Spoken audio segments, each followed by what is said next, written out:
ನಮಸ್ಕಾರ ಸ್ನೇಹಿತರೆ. ಎಲ್ಲರಿಗೂ ಒಂದು ಪ್ರಶ್ನೆ, ಪ್ರತಿಯೊಬ್ಬ ಭಾರತೀಯರಿಗೂ ಈ ಪ್ರಶ್ನೆ ಎಲ್ಲರಿಗೂ ಮನಸ್ಸೊಳಗಡೆ ಮೂಡಿರುತ್ತೆ ಅಂತ ಅಂದ್ಕೊಂಡಿದ್ದೀನಿ. ನನಗೂ ಮೂಡಿದೆ. ನಾವು ಬರೀ ಸಮಸ್ಯೆ ಸಮಸ್ಯೆ ಸಮಸ್ಯೆ ಸಮಸ್ಯೆ ಬರೀ ಸಮಸ್ಯೆಗಳನ್ನೇ ನಾವು ದಿನನಿತ್ಯ ಕೇಳ್ತಾ ಬಂದಿದ್ದೀವಿ. ಮೀಡಿಯಾದಲ್ಲಾಗಿರ್ಬೋದು, ಸೋಷಿಯಲ್ ಮೀಡಿಯಾದಲ್ಲಾಗಿರ್ಬೋದು, ಆ ಸಮಸ್ಯೆ ಇದೆ, ಈ ಸಮಸ್ಯೆ ಇದೆ.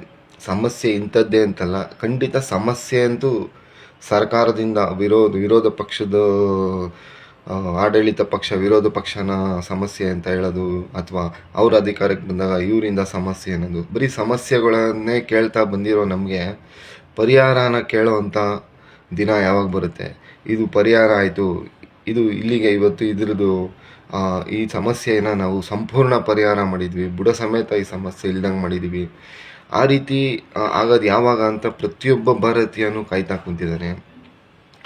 ಹಾಗಾಗಿ ನೋಡಿ, ಎಲ್ಲೋ ಸದನದಲ್ಲಿ ನಮ್ಮ MP ಗಳು ಹೋಗಿ ಅಲ್ಲಿ ಅಬ್ಬರದ ಭಾಷಣ ಮಾಡಿ ತಕ್ಷಣ ಇಲ್ಲಿ ಸಮಸ್ಯೆ ಬಗೆಹರಿಯಲ್ಲ. ಖಂಡಿತ ಇಲ್ಲಿ ಸಮಸ್ಯೆ ಬುಡದಿಂದ ಬಗೆಹರಿಬೇಕು.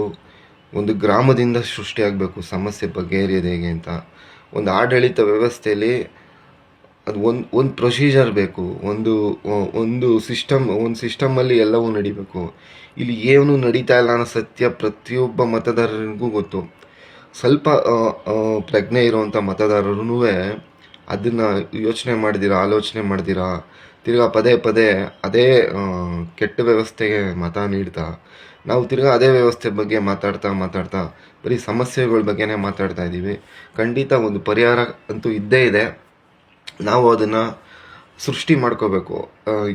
ಏನಕ್ಕೆ ಹಿಂಗಾಗ್ತಾ ಇದೆ, ಅದರಿಂದ ಸರಿಪಡಿಸೋದು ಹೇಗೆ ಅಂತ ಹುಡುಕಿದ್ರೆ ಖಂಡಿತ ಪ್ರತಿಯೊಂದು ಸಮಸ್ಯೆಗೂ ಪರಿಹಾರ ಇದ್ದೇ ಇದೆ. ಆದರೆ ಇಷ್ಟು ವರ್ಷಗಳಿಂದ ಈ ಆಡಳಿತ ವ್ಯವಸ್ಥೆಯಲ್ಲಿ ಸಮಸ್ಯೆಗಳು 90 ಭಾಗ ಇದ್ದರೆ ಪರಿಹಾರ ಒಂದು 10 ಭಾಗ ಆಗಿರ್ಬೋದೇನೋ. ಅದು ಪರಿಹಾರ ಅಂತ ಯಾವ ಥರ ಅಂತ ನಾವು ಅದನ್ನು ಹೇಳಕ್ಕೆ ಬರಲ್ಲ. ಬಟ್ ಆದರೆ ಅದನ್ನು ಇನ್ನೊಂದು ಸ್ವಲ್ಪ ದಿವಸ ಹೋದ್ಮೇಲೆ ಆ ಪರಿಹಾರ ಆಗಿರೋದೂ ತಿರ್ಗಾ ಇನ್ನೊಂದು ಸತಿ ಸಮಸ್ಯೆಗೆ ಸಿಕ್ಕಾಕೊಳ್ಳುತ್ತೆ. ಸಂಪೂರ್ಣ ಪರಿಹಾರ ಆಗಬೇಕು ಅಂದರೆ ನಮ್ಮ ಆಡಳಿತ ವ್ಯವಸ್ಥೆಯಲ್ಲಿ ಒಂದು ಉತ್ತಮ ಬದಲಾವಣೆ ಆಗಬೇಕು. ನೋಡಿ, ಈ ಬದಲಾವಣೆ ಆಗದೇ ಇರೋದ್ರಿಂದ ಕೆಲವು ಭಾರತೀಯರಿಗೆ ಏನನ್ಸುತ್ತೆ ಅಂದರೆ, ಕಷ್ಟನೋ ಸುಖನೋ ಸಾಲನೋ ಸೋಲನೋ ಮಾಡಿ ಬದುಕ್ಬಿಡೋಣ, ಆಮೇಲೆ ನಮ್ಮ ಮಕ್ಕಳನ್ನ ಒಂದು ಉನ್ನತ ಶಿಕ್ಷಣ ಕೊಟ್ಟು ಅವ್ರನ್ನ ಎಲ್ಲರೂ ಫಾರಿನ್ಗೆ ಕಳಿಸಿ ಅವರೆಲ್ಲ ಫಾರಿನಲ್ಲಿ ಕೆಲಸ ಸಿಕ್ಕಿದ್ರೆ ನಾವು ಫಾರಿನ್ಗೆ ಶಿಫ್ಟ್ ಆಗ್ಬಿಡೋಣ, ಈ ಆಡಳಿತ ವ್ಯವಸ್ಥೆನ ಬದಲು ಮಾಡೋಕ್ಕೆ ನಮ್ಮ ಕೈಲಿ ಆಗ್ತಾಯಿಲ್ಲ, ಅದಾಗಲ್ಲ ಅಂತ ಎಲ್ಲ ಮನವರಿಕೆ ಮಾಡ್ಕೊಂಡು ಎಷ್ಟೋ ಜನ ಭಾರತನ ಬಿಟ್ಟು ಹೊರಗಡೆ ಹೋಗಿದ್ದಾರೆ. ಅಲ್ಲಿಂದ ವಿಡಿಯೋ ಮಾಡಾಕ್ತಾರೆ, ನೋಡ್ರಿ ಈ ಊರು ಹಿಂಗಿದೆ, ಈ ರಸ್ತೆ ಹಿಂಗಿದೆ, ಈ ಪಾರ್ಕ್ ಹಿಂಗಿದೆ, ಇದು ಯಾಕೆ ನಮ್ಮ ಭಾರತದಲ್ಲಿ ಆಗಿಲ್ಲ, ಇಲ್ಲಿ ನಮ್ಮ ಭಾರತದಲ್ಲೂ ಇದೇ ರೀತಿ ಆಗಬೇಕು, ಇಲ್ಲಿ ನೋಡಿ ಆಡಳಿತ ವ್ಯವಸ್ಥೆ ಇಷ್ಟು ಚೆನ್ನಾಗಿದೆ. ನಾನು ಈ ದೇಶ ಆ ದೇಶ ಅಂತ ಹೇಳಕ್ಕೆ ಹೋಗಲ್ಲ, ಎಲ್ಲರೂ ಸೋಷಿಯಲ್ ಮೀಡಿಯಾದಲ್ಲಿ ನೋಡಿರ್ತೀರ, ಅದನ್ನು ಬಿಡಿಸಿ ಹೇಳೋ ಅವಶ್ಯಕತೆ ಇಲ್ಲ. ಯಾಕಂದರೆ ಅಷ್ಟು ಇದಿಲ್ಲ ಅಂತಲ್ಲ, ಜನಗಳಿಗೆಲ್ಲ ಗೊತ್ತಿದೆ, ಏನೂ ಗೊತ್ತಿಲ್ಲದೆ ಅಂತ ಏನಿಲ್ಲ. ಬಟ್ ಯಾವಾಗ ಇದು ಸರಿಪಡಿಸೋದು ಯಾವಾಗ? ಅದು ಉತ್ತಮ ಆಡಳಿತ ವ್ಯವಸ್ಥೆ ತರೋದಕ್ಕೆ ಒಬ್ಬ ಮತದಾರರಾಗಿ, ಒಬ್ಬ ಪ್ರಜೆಯಾಗಿ ನಾವು ಯಾವಾಗ ಅದಕ್ಕೆ ಬದಲಾವಣೆಗೆ ನಾವು ಹೆಜ್ಜೆ ಇಡ್ತೀವಿ? ನೋಡಿ, ದೇಶ ಕಾಯೋ ಸೈನಿಕ ನಾವು ಗೌರವಿಸ್ತೀವಿ, ಹಾಗೆ ನಮಗೆ ಅನ್ನ ನೀಡೋ ರೈತನ್ನ ನಾವು ಗೌರವಿಸ್ತೀವಿ. ಅದಕ್ಕಿಂತ ಹೆಚ್ಚಾಗಿ ನಿಜ ಹೇಳಬೇಕು ಅಂದರೆ ಒಬ್ಬ ಉತ್ತಮ ಮತದಾರ ಇವರಿಬ್ಬರಿಗಿನ್ನ ಈ ಯೋಧ ಮತ್ತು ರೈತನಿಗಿಂತ ಶ್ರೇಷ್ಠವಾದಂಥ ದೇಶ ಪ್ರೇಮ ಉಳ್ಳವನಾಗಿರಬೇಕು. ಆಗ ಮಾತ್ರ ಸೈನಿಕರಿಗೆ ಮತ್ತು ರೈತರಿಗೆ ಬೆಲೆ.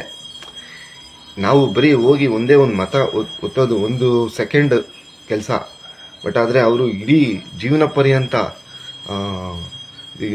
ದೇಶ ಕಾಯ್ತಾರೆ, ಇಡೀ ಜೀವನ ಪರ್ಯಂತ ಇವರು ರೈತ ದುಡಿತಾನೆ.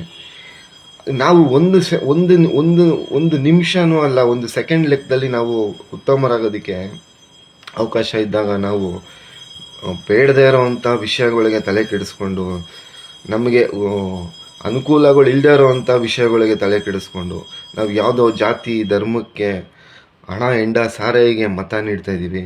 ಆಮೇಲೆ ಎಮೋಷ್ನಲ್ ಬ್ಲ್ಯಾಕ್ ಮೇಲ್ ಆಗ್ತಾಯಿದ್ದೀವಿ. ಆ ಮೀಡಿಯಾದಲ್ಲಿ ಇಲ್ಲ ಅದನ್ನು ನೋಡಿ ನಾವು ಇದು ಈ ಥರ ಇದೆ, ಇದು ಆ ಥರ ಇದೆ, ಯಾವುದನ್ನು ನೋಡಿ ನಾವು ಡಿಸೈಡ್ ಮಾಡೋದು ಬೇಡ. ನಮ್ಮೊಳಗಡೆ ನಾವು ಡಿಸೈಡ್ ಮಾಡ್ಕೊಳ್ಳಿ.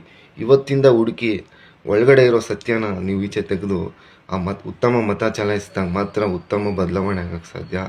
ನಮ್ಮ ದೇಶ ಉದ್ಧಾರ ಆಗಕ್ಕೆ ಸಾಧ್ಯ. ಯೋಚನೆ ಮಾಡಿ ಬದಲಾಗಿ ಅಂತ ಹೇಳ್ತಾ ನಾನು ಮಾತು ಮುಗಿಸ್ತಾ ಇದ್ದೀನಿ. ಏನು ಹೇಳಿರೋದ್ರಲ್ಲಿ ಸ್ವಲ್ಪ ನಾನು ತೊದಲು ನುಡಿ, ಬಟ್ ಆದರೂ ನಾನು ಒಂದು ಕರೆಕ್ಟಾಗಿ ಹೇಳಿದ್ದೀನಿ ಅಂತ ಅಂದ್ಕೊಂಡಿದ್ದೀನಿ. ನನಗೆ ಅಷ್ಟಾಗಿ ಮಾತಾಡೋಕ್ಕೆ ಬರಲ್ಲ, ಬಟ್ ಆದರೂ 2 ಮಾತಲ್ಲಾದ್ರೂ ನಾನು ಹೇಳಿರೋದು ಸತ್ಯ ಅಂತ ಅನಿಸಿದ್ರೆ ಖಂಡಿತ ಬದಲಾಗಿ ಅಂತ ಹೇಳ್ತಾ ನಾನು ಮಾತು ಮುಗಿಸ್ತಾ ಇದ್ದೀನಿ. ಥ್ಯಾಂಕ್ಸ್. ಪ್ರಜೆಗಳಿಂದ ಪ್ರಜಾಕೀಯ, ಪ್ರಜೆಗಳಿಗಾಗಿ ಪ್ರಜಾಕೀಯ, ಪ್ರಜೆಗಳಿಗೋಸ್ಕರ ಪ್ರಜಾಕೀಯ, ಮಟ್ಟ